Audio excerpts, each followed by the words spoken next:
हाथरस उत्तर प्रदेश येथील मनीषा वाल्मिकी या दलित तरुणीवर सामूहिक बलात्कार करणाऱ्या नराधमांना तत्काळ फाशी द्या। मनीषा वाल्मिकी या तरुणीवर गावातील जातीवादी नराधमांनी सामूहिक बलात्कार केला व तिची जीभ कापून टाकली, तिची हत्या करण्यात आली। ही मानव जातीला काळीमा फासणारी घटना घडलेली असताना उत्तर प्रदेशचे मुख्यमंत्री योगी आदित्यनाथ यांनी ती दडपण्याचा प्रयत्न केला।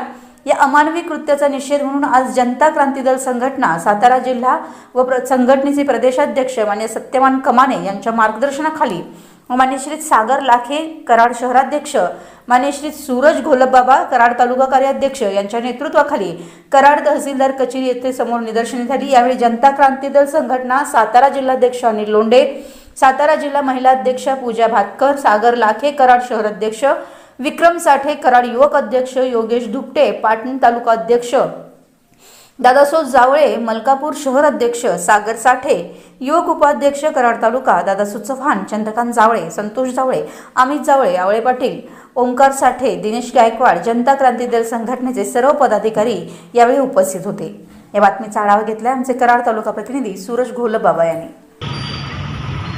आज जनता क्रांती दल संघटनेच्या वतीने मंगळवार दिनांक 13/10/2020 रोजी कराड तहसीलदार कार्यालयाच्या समोर एक निषेध व्यक्त करत आहोत।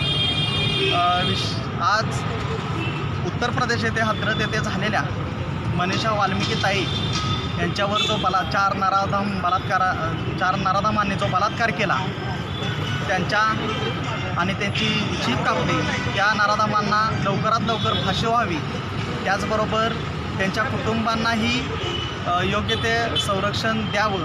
आज आम्ही जनता क्रांती दल संघटनेचे महाराष्ट्र प्रदेश अध्यक्ष सत्यवानजी कमाने साहेबांच्या मार्गदर्शनाखाली आज तहसील कार्यालयाच्या समोर एक निदर्शन करतोय आणि त्या कुटुंबांना आणि मनीषा ताईंना लवकरात लवकर न्याय मिळावा अशा आमच्या जनता क्रांती दल संघटनेच्या वतीनं आज आम्ही निषेध करतोय।